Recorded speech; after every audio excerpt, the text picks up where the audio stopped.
Tindivanam sir ஆட்சியர் அலுவலகத்தில் உள்ள ஸ்ட்ராங் ரூமில் திண்டிவனம் சட்டமன்ற தொகுதி வாக்காளர்கள் பயன்படுத்தும் வாக்கு இயந்திரங்கள் அனைத்து கட்சியினர் முன்னிலையில் பாதுகாப்பாக வைத்து சீலிடப்பட்டது.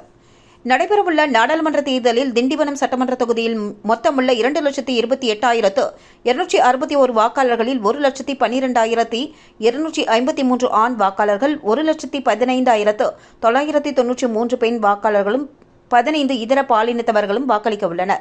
இவர்களுக்காக வாக்களிக்கும் 267 மையங்களில் பயன்படுத்த 320 கண்ட்ரோல் யூனிட்டுகளும், 320 பேலட் மெஷின்களும், 347 விவிபேட் இயந்திரங்களும் திண்டிவனம் சார் ஆட்சியர் அலுவலகத்திற்கு இன்று காலை கொண்டு வரப்பட்டு அங்கீகரிக்கப்பட்ட கட்சி நிர்வாகிகள் முன்னிலையில் சீல் இடப்பட்டு லாரியிலிருந்து உதவி தேர்தல் நடத்தும் அலுவலரும் திண்டிவனம் சார் ஆட்சியருமான திவ்யாஷு நிகம், கூடுதல் தேர்தல் நடத்தும் அலுவலரும் மரக்காணம் வட்டாட்சியருமான பாலமுருகன் உள்ளிட்டோர் தலைமையில் ஸ்ட்ராங் ரூமில் கண்ட்ரோல் யூனிட், பேலட் மெஷின் ஒரு அறையிலும், விவிபேட் மெஷின்கள் ஒரு அறையிலும் கொண்டு செல்லப்பட்டு வைக்கப்பட்டுள்ளது.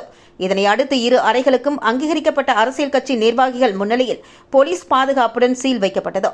சீல் வைக்கப்பட்ட ஸ்ட்ராங் ரூம் சிசிடிவி பொருத்தப்பட்டு சுழற்சி முறையில் துப்பாக்கி ஏந்திய போலீஸ் பாதுகாப்பு போடப்பட்டுள்ளது என்பது குறிப்பிடத்தக்கது.